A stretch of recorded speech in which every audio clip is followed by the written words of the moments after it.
and Assalamualaikum semua. Nama aku Ridhuan.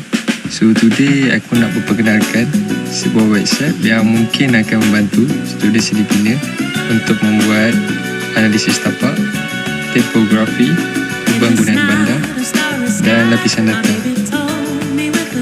Ramai pelajar seni bina, terutamanya yang baru masuk bidang ni, yang selalu confused and stress, tak tahu nak guna apps atau website apa untuk membuat kerja-kerja analisis tapak.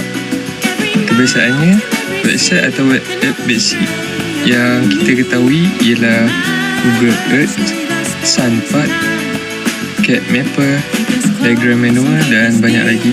Jadi mesti ramai yang tertunggu-tunggu apps atau website apa yang aku nak suggestkan untuk memudahkan kerja korang. So, website yang aku recommended ialah I Know Word. Apa fungsi I Know Word ni? I Know Word ni dapat membantu korang faham konteks tapak, persekitaran dan potensi pembangunan dengan cepat. Okay, antara fungsi I Know Word ni ialah dapat membantu kita untuk membuat analisis tapak, paparan peta, heat map dan data spectral. Dia boleh guna bahasa biasa macam kita bertanya dengan orang, macam tu boleh.